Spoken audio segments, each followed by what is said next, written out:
Pa-register lang ako. Tapos update ko kayo mga sir, no? So nagastos natin. Gumastos tayo ng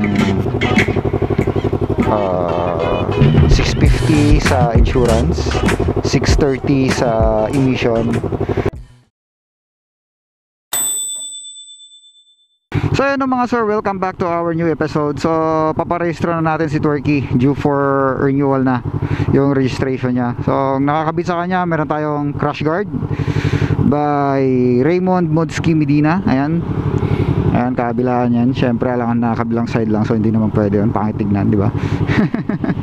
Meron tayo nakakabit na mini driving light. Ayun, okay. Meron tayo nakakabit na syempre silencer ng tambucho natin. Gamit nating pipe is Orion Shorty canister, full exhaust. Alright, so let's rock.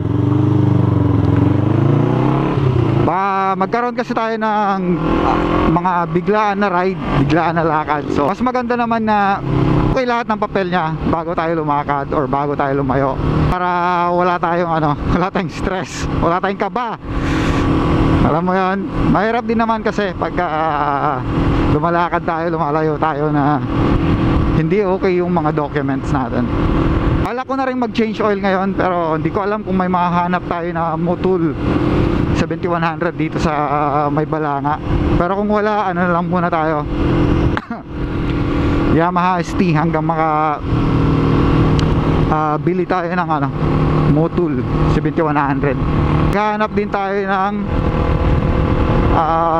oil filter. Kailangan natin magpalit na ng filter kasi matagal na yung filter natin. Medyo kailangan na talaga siyang palitan. Chill lang muna tayo. Ito na yung pinakamatagal na tinakbo ng Motul 7100 na nakalagay kay Turkey. Umabot na tayo ng 2.8. Usually hanggang 2.5 lang tayo. Well and good pa rin naman yung takbo.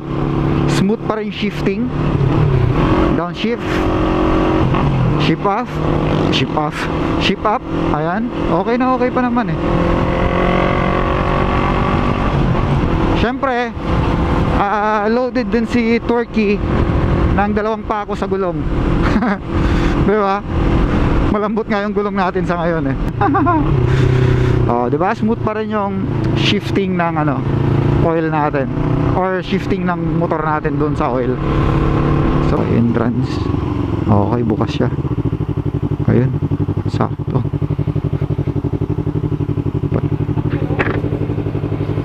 Boss, nakapila kayo sir? Nakapila kayo? Pasok po.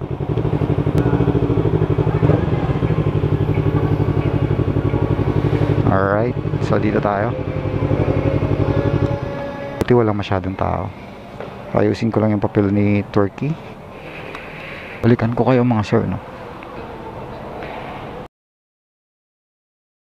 Alright mga sir, no? Ganun lang kabilis. Naabot lang tayo dito ng mga more or less 20 minutes, 15-20 minutes. Agad lang tayo. Tapos alis na tayo yan. Diretso na tayo ng LTO. LTO, wala namang dun eh, pila. So ayun, let's rock.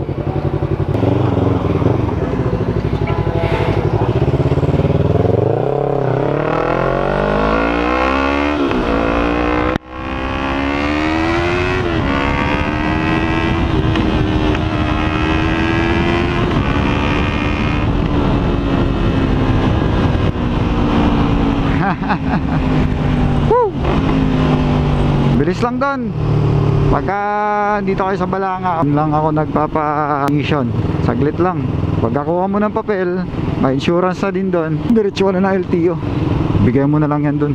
Malambot yung gulong ko, promise. Thank you.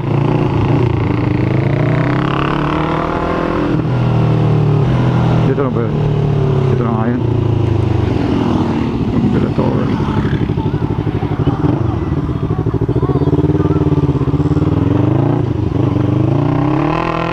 Ohohoy, dumulas. Yun, tsamba natin, wala masyadong tao. So expected ko mabilis lang tayo.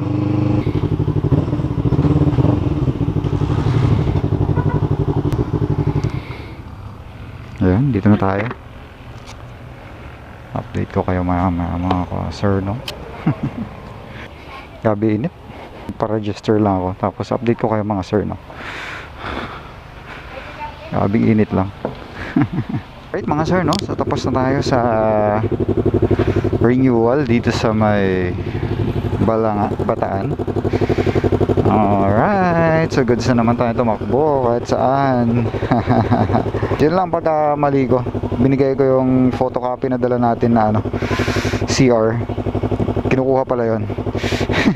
Wala na, hindi ko na nakuha, hindi ko na nabawi. Papa-photocopy na lang tayo ulit ng panibago. Okay. So nagastos natin. Gumastos tayo ng 650 sa insurance, 630 sa emission, 550 sa LTO mismo. Okay.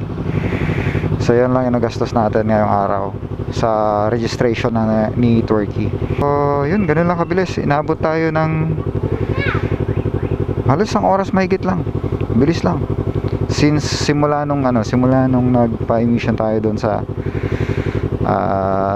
simula nung nagpa-emission tayo hanggang matapos tayo sa LTO, mabot lang tayo ng isang oras mahigit. 1 hour 15 minutes, mga ganun roughly. See you in the next one. Ride safe all. Bye bye.